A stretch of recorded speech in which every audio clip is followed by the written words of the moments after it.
from New Delhi, you're watching DD India News Hour, India's voice to the world. I'm Anil Thomas. Coming up in the next hour. COP28 summit approves a deal on transition away from fossil fuels. Event chief calls it historic. Tripling renewable energy and doubling energy efficiency picks momentum. It's day 8 of the winter session of Parliament. Prime Minister Modi leads the nation in paying tributes on the 22nd parliamentary attack anniversary. India joins 153 nations in support at the UNGA, demands a humanitarian ceasefire in Gaza as 10 nations oppose the resolution while 23 others abstain. And fourth day of the inaugural edition of the Khelo India Para Games underway. Union Sports Minister inaugurates National Sports Science Conclave on the sidelines of the event.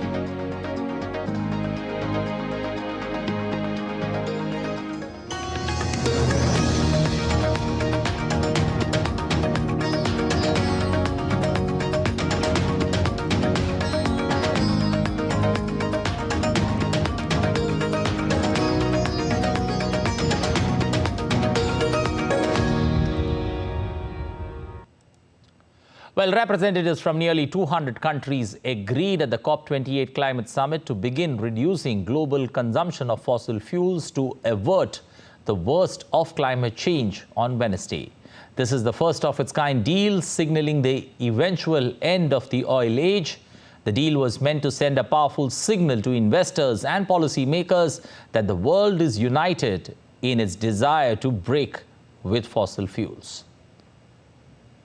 We worked collectively for consensus. The presidency listened, engaged, and guided. I promised I would roll up my sleeves, and I promised I would be with you every step of the way. And you, my colleagues and friends, you did step up. You showed flexibility, and you put common interest ahead of self-interest. Well, for more on the story, we've got DD India correspondent Vinod Kumar joining us from Dubai, tracking every event that took place there at COP28, joining us this afternoon. Vinod, what does one expect, as we enter the final lap, with the draft that's been ready and deliberations taking place, how do you see this play out from here on? Yeah, well, Anil, COP28 was supposed to end yesterday, but the first draft on the global stock take in relation with the Paris Agreement was not unanimously agreed by all the 200 participating countries. So the COP28 worked overnight. The second draft was released in the morning, 3:30 a.m. And now, as I speak now, the plenary is happening. But on the inaugural of the plenary, after 2 weeks of intensive negotiations, COP28, the UN Climate Change Conference, had concluded with the UA consensus named after the host country. This is hailed as a major breakthrough. And there are several key highlights in this COP28. The major one is definitely the global stock take. The second round of the draft has been unanimously agreed by all the participating parties of the Convention of Parties, UNFCCC. The main agenda is definitely to keep the global warming within 1.5 degrees Celsius. The plan also includes ambitious targets on emissions reductions, on tripling of renewable energy, on doubling of food production, and measures to adapt to the impacts of climate change. The COP started with the institutionalization of the Loss and Damage Fund, which was in principle agreed at the Sharm el-Sheikh COP27 in Egypt. Okay. For the first time ever, a dedicated fund was established to address the loss and damages experienced by, because we know that adaptation and mitigation measures are not enough. Already countries are facing the severe impacts of climate change. Even India is facing. So loss and damage fund was on the first day itself, the pledges were around close to $485 million. And on top of that, other funds like the Adaptation Fund, the Green Climate Fund, the Least Developed Countries Fund, the fund for doubling up of agricultural output were all agreed, and cumulatively 83 billion in new financial commitments were made to support climate action in developing countries at this COP28. Okay. This also includes the, Vinod, are you surprised at how quickly this particular deal was approved? Looking at the fact that when the approval point is being made, there are still many countries who are still making, their final, submissions to this particular draft that's been approved. Yeah, it was, to be precise, it was not actually a quick or an incisive action. This discussion has been going on for a year on how COP28's final outcomes will come. So the first draft was quite a surprise, in which only the language in which the draft was written, especially the paragraph 39 of the global stocktake, the language in which it was written was maybe we could or we can reduce the production and consumption of fossil fuels. But the developing countries, especially the G77 countries, which constitute the bulk of the global south, want a clear and decisive language. It was the language that was more pertinent, not on the commitments. Even the COP presidency made sure that their commitments are very clear. But the language that was interpreted on the first draft was challenged by the global south. And yes, they changed the language from reduction to continuously phase out fossil fuels by 2050 completely, and proper commitments for the year 2020. Okay. The main part of this COP28 was definitely inclusivity. It was built on the foundation of inclusivity with all stakeholders like indigenous people, youth. The global south had a voice in their negotiation.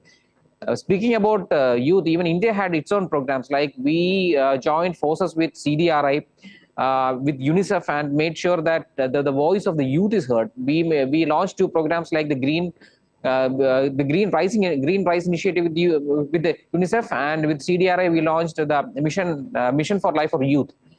So yes, and the voice of indigenous people were clearly heard in relation with the Convention on Biological Diversity, the Kunming Montreal Protocol. So in the global stocktake document, it is very clearly written that biodiversity is also an important part. And for the very first time, that a global financial commitment of $30 billion was created by the COP presidency in the fund called ALTRA. $30 billion, that's quite a huge amount for a single country. A fund which is dedicated only for actions in global climate mitigation. Okay, we're not looking at no other previous COP where there is a concerted effort to move away from oil, from gas and coal. Now that the decision is taken, do you somewhere feel everyone in the room is happy, even though the outcome is not perfect? In the Glasgow declaration in COP27, there was a clear message to completely abate coal. But till date, it's not implemented in the letter and spirit. But in COP28, clear message is there to phase out and transition in a just and orderly way of all fossil fuels. And the parties have fully committed to delivering 100 billion per year goal through 2025, particularly in the context of meaningful mitigation actions and transparency in implementation. So it's all the implementation that matters. Yes, this is the first time in the history of COP that clear message is there on transitioning from fossil fuels. The message is very clear. Fossil fuel is not going to stay for the future. Fossil fuels, the science is clear. The IPCC report AR6 clearly says that we have to contain the global temperature rise to 1.5 degrees centigrade by 2050 in order to maintain sufficient enough space for continual survival of the human race in a just manner. Climate justice and inclusivity, along with fossil fuels transitioning, make COP28 very special. Okay, it's a moment in history where the world has changed its course. We'll have to wait and watch the outcomes of it. Thank you. Appreciate you joining us this afternoon here on NewsHour. Well, meanwhile, coming back home, both houses of Indian Parliament commenced proceedings on Wednesday with tributes to martyrs on the 20th anniversary of the terrorist attack in Parliament.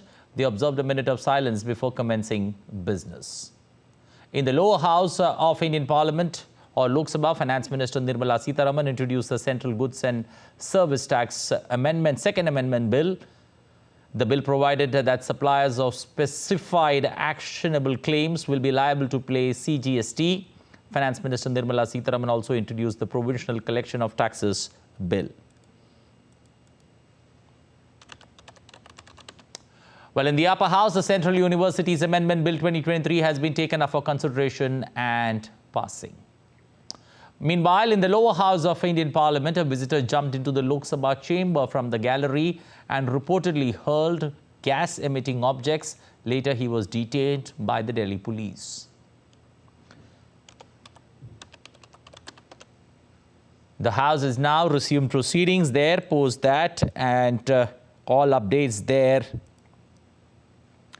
we're going to get from our correspondents there covering Parliament for us.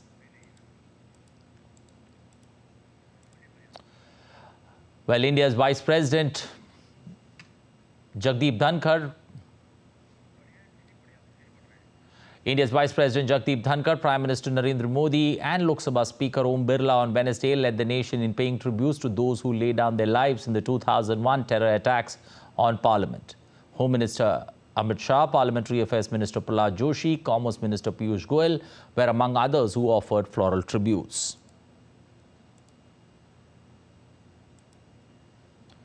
The deadly terror attack on Indian Parliament 22 years back shook the country.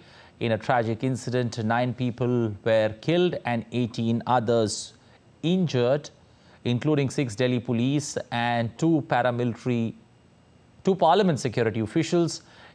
India's President Draupadi Murmu also remembered the victims of the Parliament attack. In a tweet, she said, on this day 22 years ago, the nefarious plans of terrorists to eliminate the top line of political leadership of the country and damage our temple of democracy was foiled by the brave security personnel, including the 9 who laid down their lives for their motherland.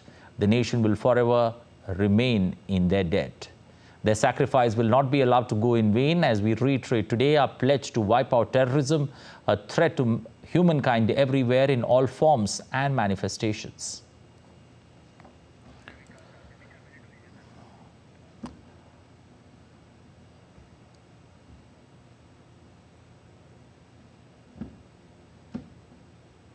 Well, for more on the story, we've got Vikas Sarthi covering Parliament for us, joining us this afternoon on News Hour. Vikas, good afternoon. Has Parliament resumed in both houses? And give us the latest on what's ahead for the day. Right, Anil. So the proceedings started with paying homage to the martyrs who lost lives while preventing attack on Temple of Democracy 22 years ago. In both the houses, in the Lok Sabha, Speaker remembered them, and in the Rajya Sabha Chairman paid his tribute. Earlier in the morning, we saw Prime Minister and some other MPs and cabinet ministers also paid floral tribute in the Parliament, remembering those brave heart martyrs. Later on in both the houses, we saw normal functioning. In the Lok Sabha, during question hour, several important issues were raised by Member of Parliaments related to railway services, related to telecommunications. And since if you go by the proceedings of both the houses, particular ministries have been identified for particular days. So today, most of the questions were related to Ministry of Railways and Ministry of Communications. And in fact, Railway Minister informed the Lok Sabha that during 2019-2020, Railway in fact provided subsidy amounting 60,000 crore. Since some members were raising issue related to the dynamic fare and related policies of railways, so that was the reply given by the Railways Minister. After that, we saw that Finance Minister introduced two bills related to GST, and the other bill was related to taxes. These bills have been introduced in the Lok Sabha. Now Parliament has started functioning after a lunch break. Right now proceedings are normal and smooth in both the houses. There is no obstruction or any kind of the disruption what we have witnessed by the opposition. This functioning in both the houses is quite smooth. Okay. Also with regards to, how this particular session of Parliament has been progressing, we are into day 8. Would you say that the government has been able to especially push bills that are of importance, through proper deliberations and discussions and the bills, getting that green signal to go ahead? Right, Anil. So the functioning of both the houses has been normal from the very beginning of this session, and we have seen that in comparison to previous sessions, there is a very less disturbance from the opposition MPs, and whatever government agenda has been decided, we hope that it will be achieved by the end of this session. And in fact, in Rajya Sabha, we also saw not only legislative business, some important discussion also took place, like what the state of the economy of the country right now. There was a short duration discussion on that issue as well. So the bills which have been expected to be taken up by both the houses would be passed by the end of this session. We witnessed that two very important issues related to Jammu and Kashmir, increasing seats of assembly and providing reservation to scheduled tribe community, and particularly women reservation, 33% reservation. Those bills also have also been discussed by the houses, and in fact, two bills have already been passed by the parliament. So both the houses have given their nod in providing seats in the Jammu and Kashmir assembly to scheduled tribe community. That was another very important bill in this particular session. In the coming days, we will see that Lok Sabha and Rajya Sabha will take up the three important bills which are related to our criminal justice system, where the government has proposed that the IPC, CRPC and Evidence Act should be replaced by Bharatiya Nyaya Sanhita, Bharatiya Nagrik Suraksha Sanhita and Bharatiya Evidence Act. So these three new bills will be discussed by both the houses. In fact, in the Rajya Sabha, 15 hours have been allotted for the debate on these three bills particularly. So it will be a detailed discussion. There will be a detailed discussion on these three bills as well. In terms of that, you can say that this session is going to be historic when you are changing the criminal justice system of country completely, not only in terms but also with the way we see the criminal acts, and we propose corresponding punishment to those acts or those offences. There will be a complete change in current scenario. Okay, we'll leave it there. Thank you and appreciate your joining us on day 8 of the winter session of Parliament. Still to come on DD India News Hour.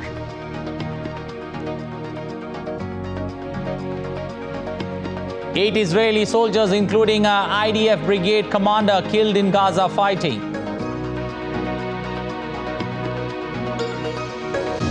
Dozens hurt, children hospital damaged in Russian missile attack on Kyiv.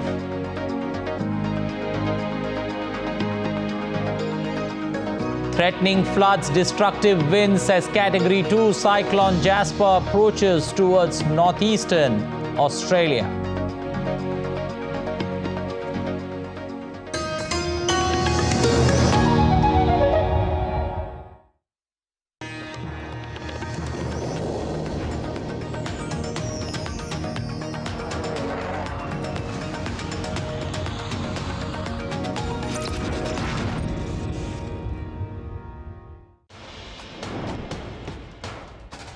Wherever news breaks, whatever it takes. Connecting corners, cutting across continents. Stories that matter from across the globe.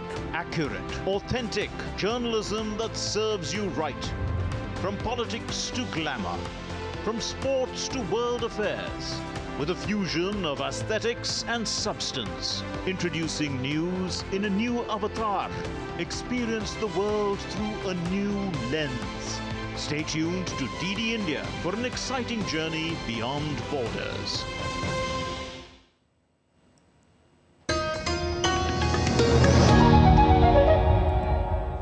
You're watching DD India News Hour. I'm Anil Thomas. Moving to the UNGA, India voted in favor of a draft resolution in the United Nations General Assembly, that's UNGA, that demanded an immediate humanitarian ceasefire in the Israel-Hamas armed conflict, as well as the unconditional release of all hostages.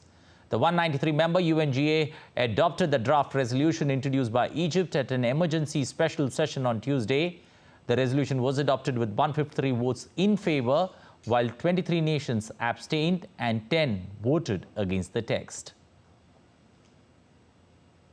The US, which voted against the resolution, said that any ceasefire right now would be temporary at the best and dangerous at worst.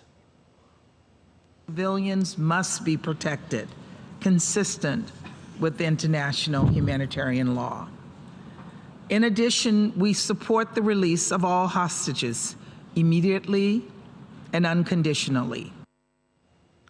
Israel has said that 10 of its soldiers were killed while fighting in Gaza on Wednesday. The casualties include a colonel who led a regiment. Over 114 Israeli soldiers have been killed since Gaza ground operations that began on the 20th of October. Meanwhile, 4 new warships sailed for the first time into the Red Sea, joining the Israeli Navy's operational activities. The Israel Defense Forces said that the warships will boost its efforts to neutralize Hamas' naval capabilities.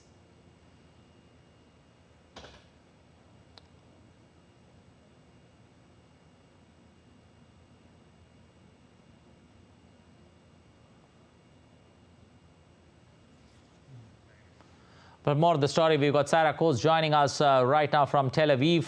Sarah, good afternoon.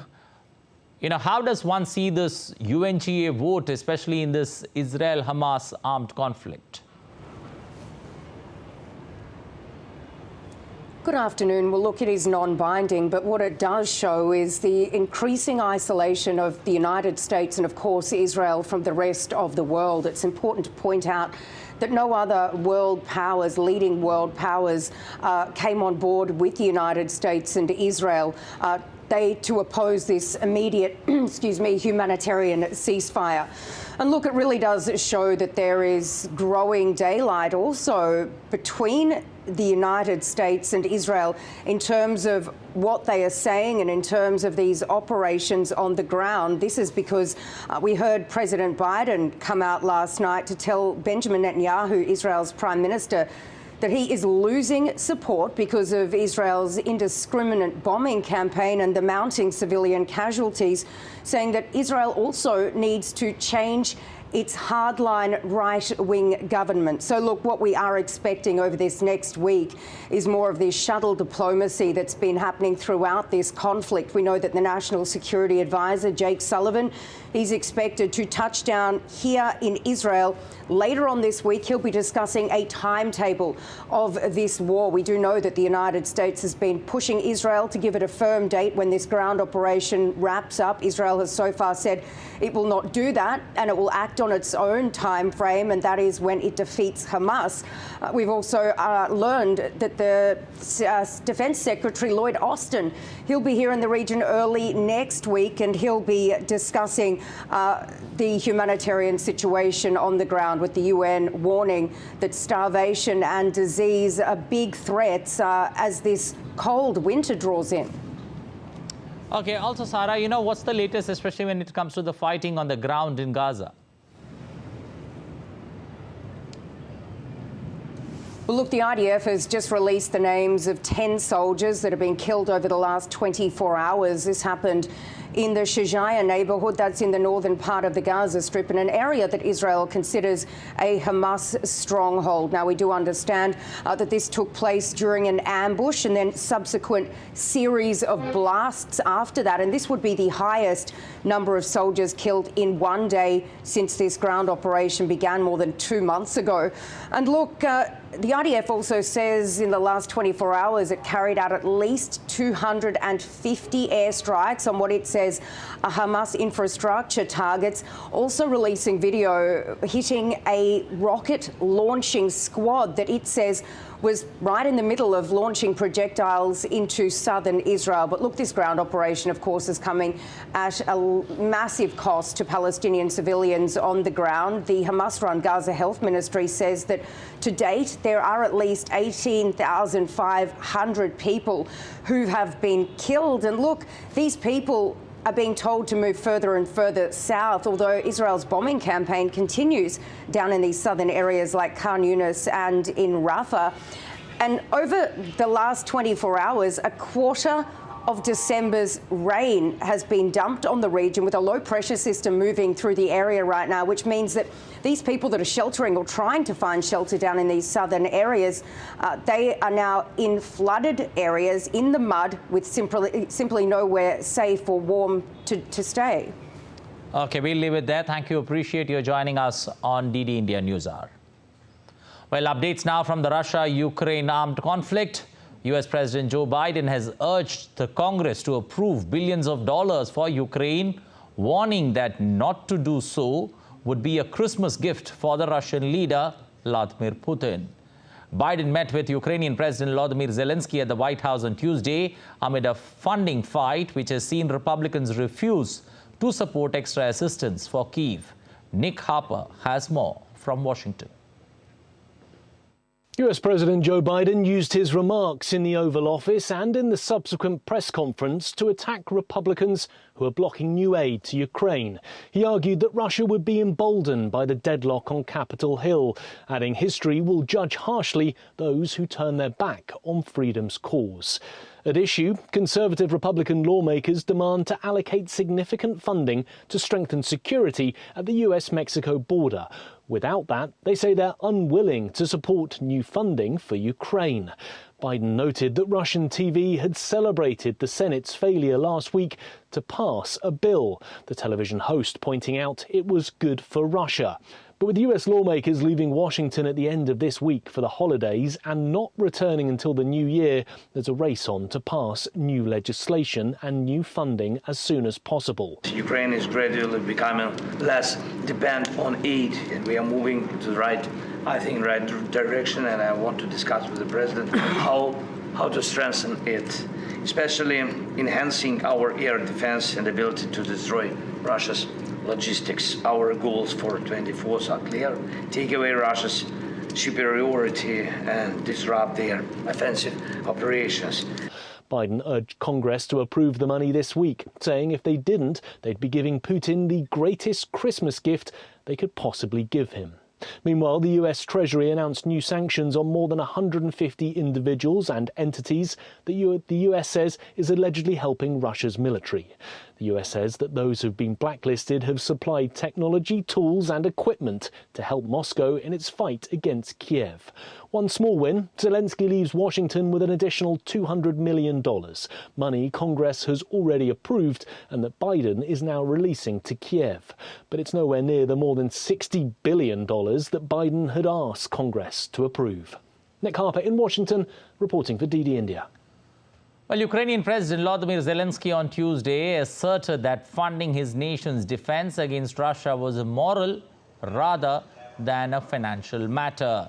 His statement comes after he traveled to Washington to plead for funds and faced a skeptical reception from key Republican lawmakers. The Ukrainian president stressed that his country will continue the counterattacks regardless of the US funding. It has been, I think, it's not about financing, it's about the morality. The biggest problem when you don't support Ukraine, the people on the front line, families which are waiting for their heroes at home, that they think that the United States doesn't support Ukraine and that Ukraine is alone. Yes, defending our common values for United States and Europe, that's the problem. To kick our morality, of course, people are afraid to be again alone. But you have to know that even if we will be alone, we will stand and fight. Meanwhile, in its yet another attack on Ukraine, Russia has fired a barrage of 10 ballistic missiles at targets in Kyiv during the early hours of Wednesday. Its second missile launch on Kyiv this week injured 53 people and damaged homes and a hospital. Kyiv Mayor Klitschko has assured that the emergency services were on the way to the damaged residential buildings. Falling debris caused injuries and destruction in 3 of Kyiv's districts on the eastern side of the Dnipro River that cuts through the capital. Moreover, the water supply was also damaged.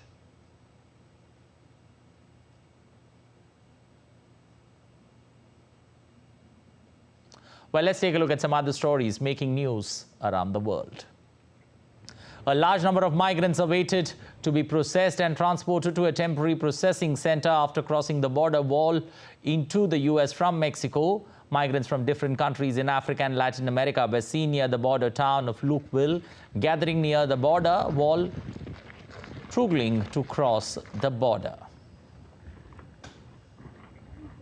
Australia's tourist towns along the Great Barrier Reef are bracing for tropical cyclone Jasper set to hit the Queensland state coast on Wednesday afternoon as first winds cut power and rain lashed the coast. Cyclone Jasper is expected to make a landfall north of the town in the afternoon, bringing wind gusts up to 140 kilometers per hour.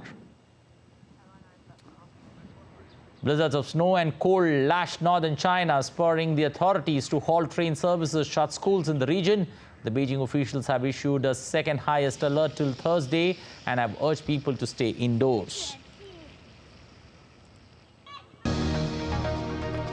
Still to come on DD India News Hour. Relief for Rishi Sunak with Parliament vote win on deporting asylum seekers to Rwanda. Three-day Global Partnership for Artificial Intelligence Summit underway in New Delhi.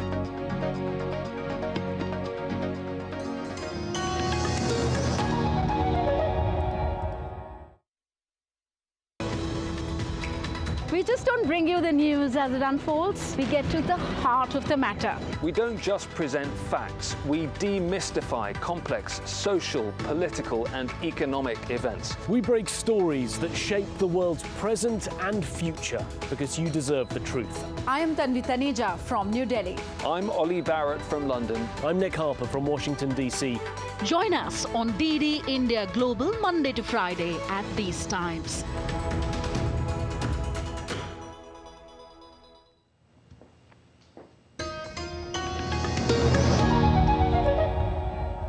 You're watching DD India News Hour. I'm Anil Thomas. A quick recap of the headlines. COP28 summit approves deal on transition away from fossil fuels. Event chief calls it historic. Tripling renewable energy and doubling energy efficiency picks momentum. It's day 8 of the winter session of Parliament. Prime Minister Modi leads the nation in paying tributes on the 22nd Parliament attack anniversary. India joins 153 nations in support at the UNGA, demands a humanitarian ceasefire in Gaza as 10 nations oppose the resolution while 23 others abstain.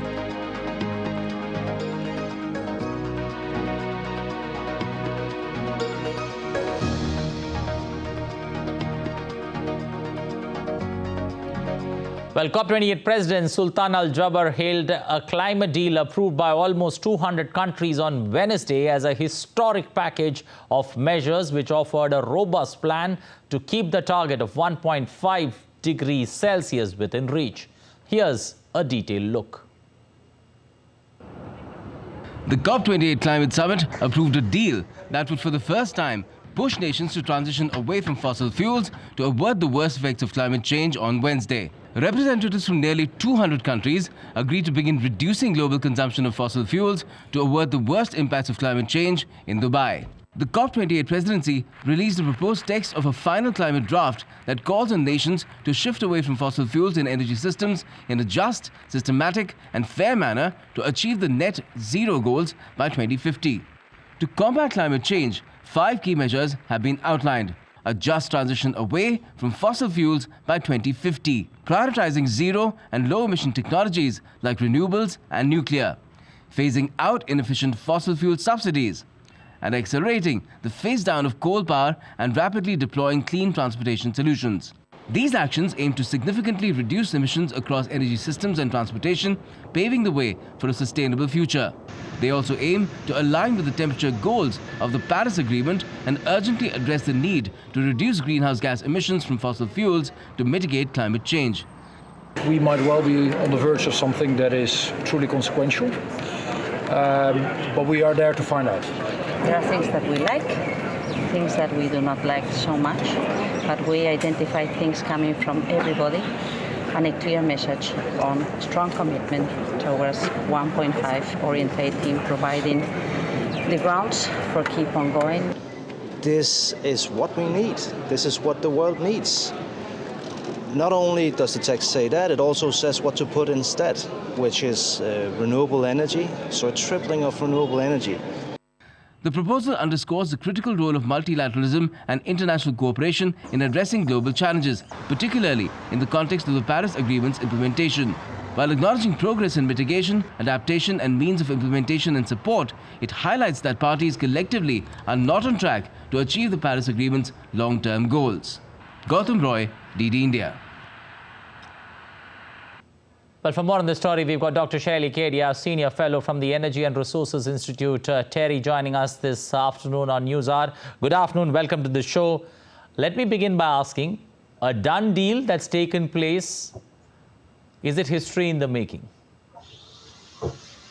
Well, firstly, we have got some sort of a deal, and the UAE consensus, as it is called, of course, to begin with, the deal that we got today, I mean, from a perspective of a researcher, while very strongly recognizes science, doesn't really put a lot of onus on the developed country to take on more ambitions by 2025. And while it is, of course, touted to be like the outcome document, wherein for the first time you even have a mention of transitioning away from fossil fuel.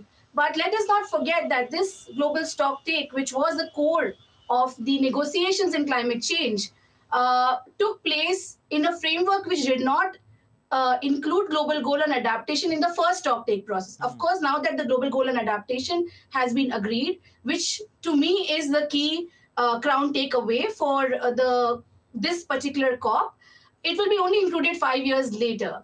So, so in many ways, yes, this is the best one could expect. But to me, really, like what we have got is not a real paradigm shift, because a lot of the goals that are mentioned in the text have already been agreed on. For example, look at the doubling of energy efficiency. It's already part of the SDG indicator framework. So I would not call it a paradigm shift, but yes, at least it's not a step backward, but a step forward. Okay, let me rephrase it. Are you surprised with the way this particular result has come about?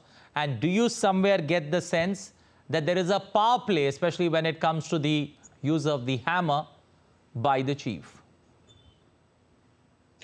Well, definitely, when the closing plenary was taking place and the decision was being announced under the CMA, and we saw some parties took the floor, and they were indeed very disappointed. And yes, very clearly, you can see the power play there. Whether it is, in terms of having a very watered down, not very strong negotiations, especially when it comes to putting the onus on developed countries and for them taking on more commitments. So I do think that, yes, definitely the power play has a role to play. But of course, we can look at some more encouraging outcomes like a loss and damage, which was agreed to much before. But yes, when it comes to the commitments and responsibilities of developed country, it is very, very disappointing in that sense. And even when it comes to putting adaptation finance, which is the most crucial aspect for developing countries, it is highly insufficient, because on what has been agreed to, we are not going to even meet 20% of the adaptation finance which we need. Okay, Dr. Shaili, when one takes a look at this particular deal, it on one hand talks about moving away from using fossil fuels, but not to phase them out. Does that leave the oil producers with a lot of ambiguity and a lot of question marks, as they look forward to 2024?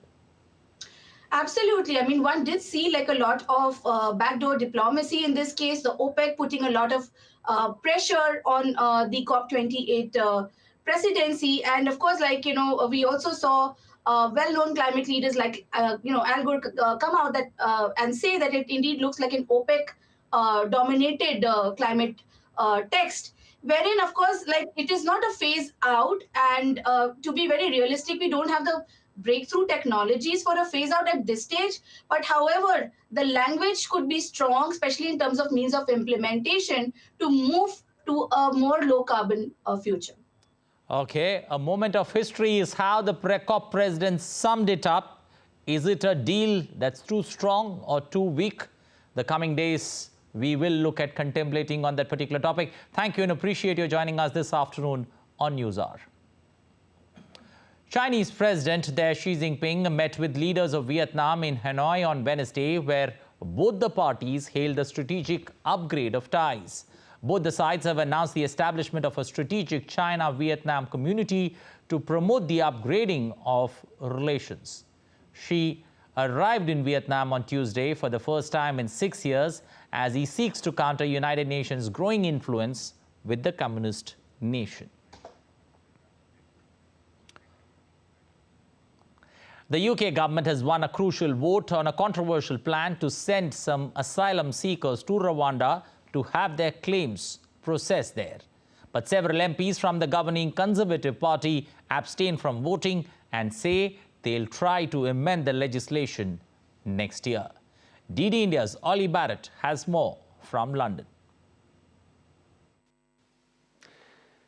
This is just the first stage, really, of this legislation going through Parliament in the UK. And so while this can be seen in some ways as a victory for Rishi Sunak, there are certainly potential problems further down the line still to come. A series of his own Conservative MPs abstained in this vote, saying that they hope that the government will toughen this legislation further down the parliamentary process.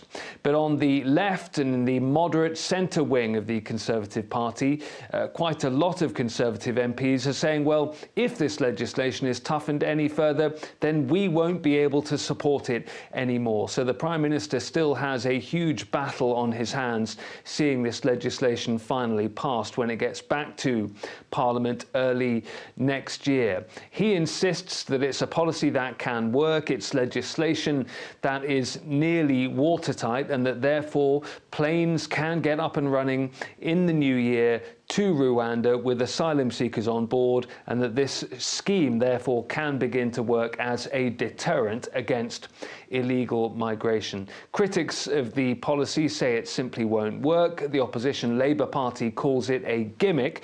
Labour are also saying that they believe that the events of the last 24 hours or so in the House of Commons and the discussion among Conservative MPs shows that the Conservative Party is in chaos.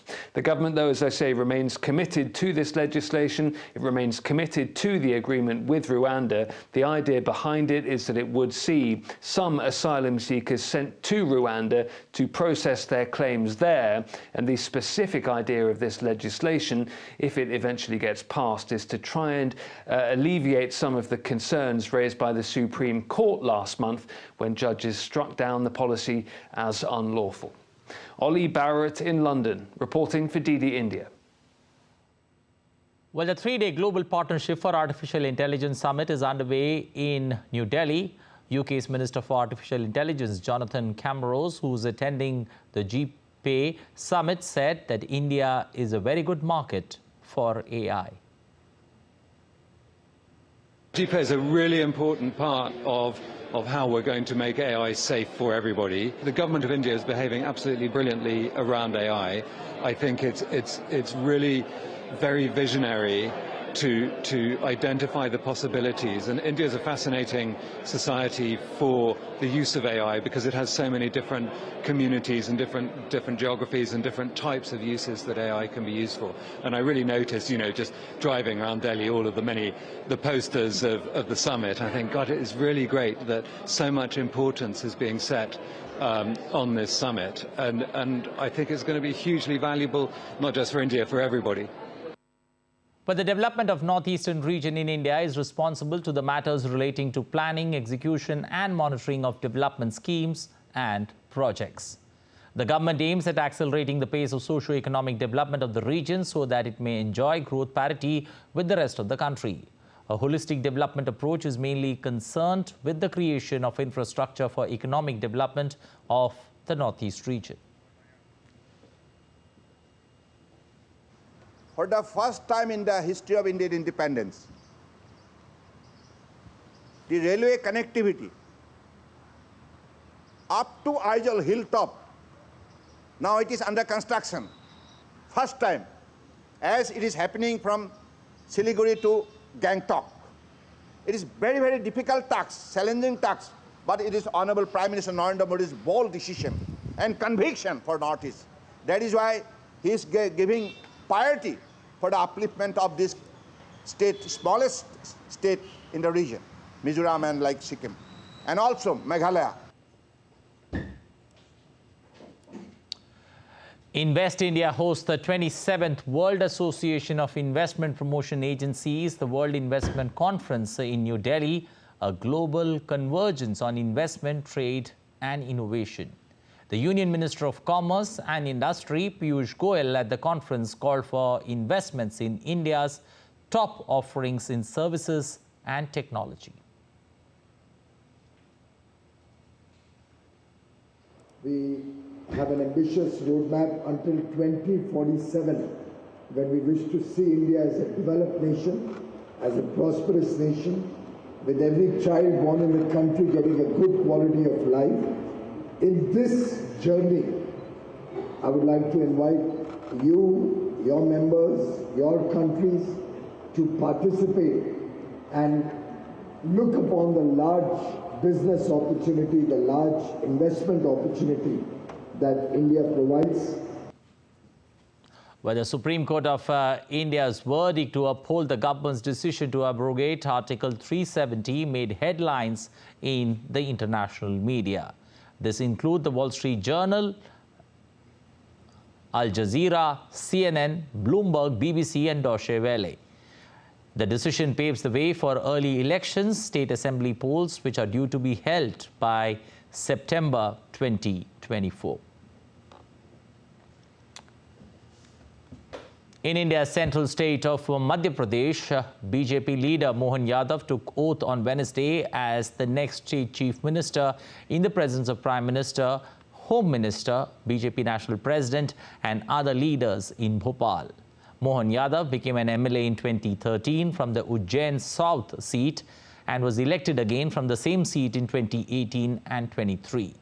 Yadav was inducted into the Chauhan government as Cabinet Minister for Higher Education in 2020. BJP leaders Rajendra Shukla and Jagdish Devda took oath as Deputy Chief Ministers of Madhya Pradesh in Bhopal.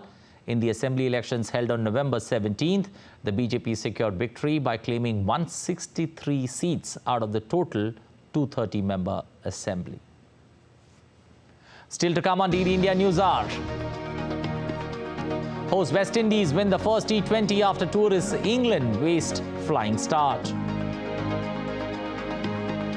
And the wedding season of India expected to generate 4.25 trillion rupees in November and December.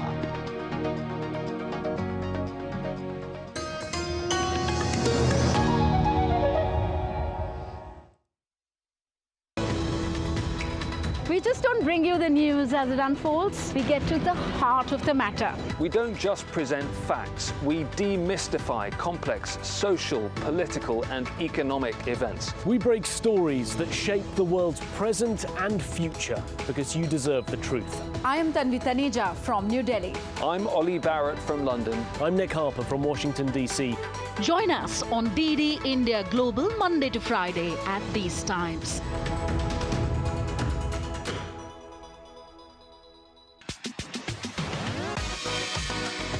India that invents. India that innovates. India that excites. India that invites. Land of possibilities. Teeming with opportunities. Watch India Ideas each Thursday, 8 p.m. only on DD India.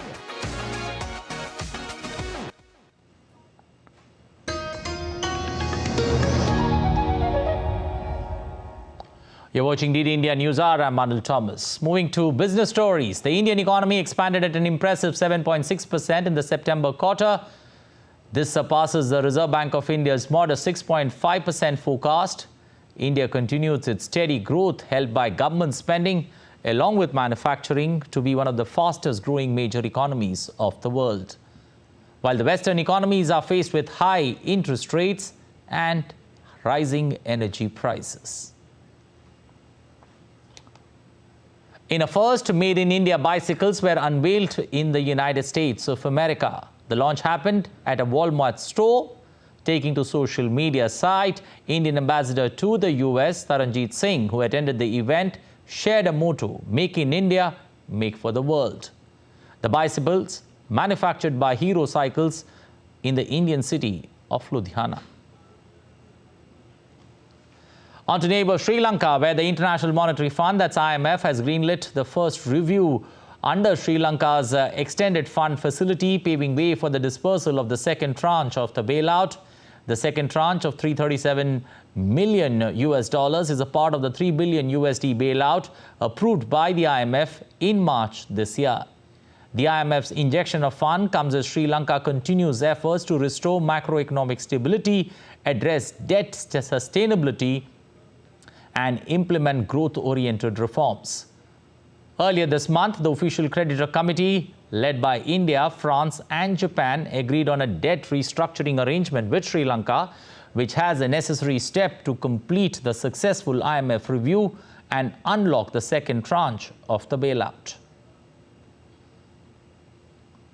The International Monetary Fund has approved the release of $689 million in the second tranche of the $4.7 billion loan package allocated for Bangladesh. The Washington-based lender has advised Bangladesh to focus on containing inflation and rebuilding external resilience. The multilateral lender further suggested a calibrated monetary policy tightening supported by a natural fiscal stand to elevate foreign exchange pressures and also rebuild buffers. The IMF board approved $4.7 billion loan to Bangladesh in January this year. The country has received $447.8 million in Feb. Bangladesh's foreign exchange reserves continue to fall, with the net reserve standing at $15.82 billion at the end of November from a record high of $48 billion in August 2021. On to sports, time now for all sports updates. We've got Deepika standing by. Deepika, over to you. Thanks and good afternoon, Anil. First, let's get our viewers a quick recap of what's happening in the world of cricket. Well, the Board of Control for Cricket in India on Tuesday announced a 15-member Indian squad for the ICC Under-19 Cricket World Cup and a tri-series featuring England and South Africa. Uday Saharan has been named as the captain of the India Under-19 team. The tri-series will commence on the 29th of December, while the Under-19 World Cup gets underway on the 19th of January. Staying on cricket, South Africa defeated India in the rain-interrupted second T20 International by 5 wickets on Tuesday. India were 180 for 7 in 19.3 before the rain came pouring down hard on the field. Rinku Singh scored an unbeaten 68 runs, while captain Suryakumar Yadav scored 56. With this victory, the Proteas now took an unassailable 1-0 lead in the 3-match series. India's Union Sports Minister Anurag Singh Thakur inaugurated a 2-day sports science conclave at New Delhi's Indira Gandhi Stadium on the sidelines of Khelo India Para Games 2023. The conclave is being organized by the National Centre for Sports Science and Research in association with Khelo India Para Games and Sports Authority of India and is expected to be attended by 250 delegates and athletes from across the country. Now, speaking at the event, the Union Minister said that the government has supported the players on every front and is providing equal facilities to all the players as well. Target Olympic podium scheme जिसमें रहना, खाना, training सारा खर्चा भारत सरकार वहन करती है और एलीट खिलाड़ी को 6 लाख रुपया जेब खर्च अलग से देती है और जो डेवलपमेंट एथलीट है उसको 3 लाख रुपया खर्चा अलग से देती है। बाकी रहना, ट्रेनिंग सारा खर्चा भारत सरकार वहन करती है। इसी तरह से ही पैरा स्पोर्ट्स पर पेरिस साइकिल के लिए अक्टूबर 2021 तक और 2021 से लेके अब तक हमने 52 करोड़ रुपए अब तक खर्च किया है और आगे जो भी ज़रूरत पड़ेगी उसमें कोई कमी नहीं आने दी जाएगी।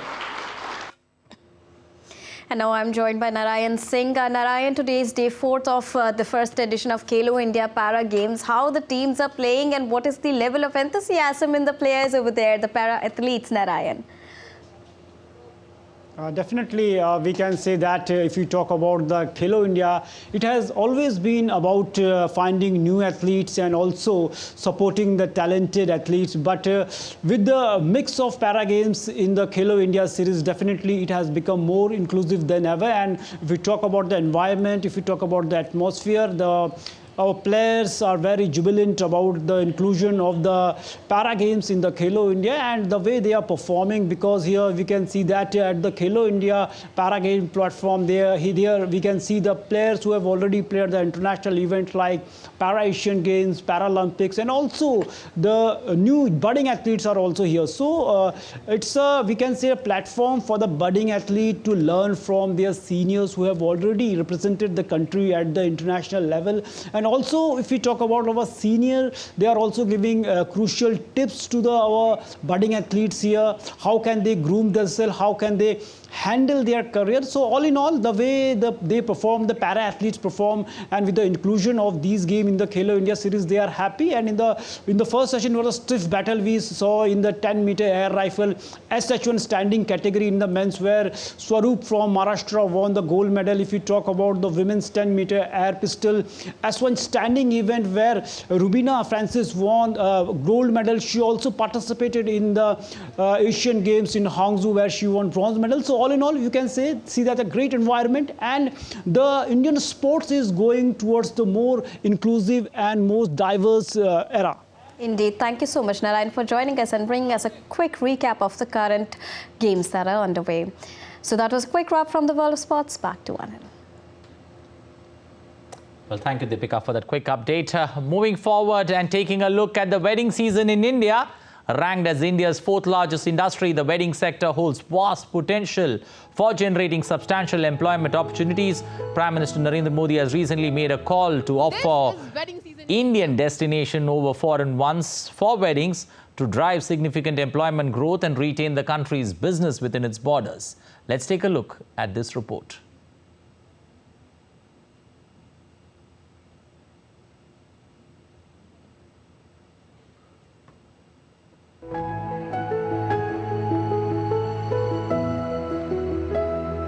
This is wedding season in India, the season for Prasar Bharati.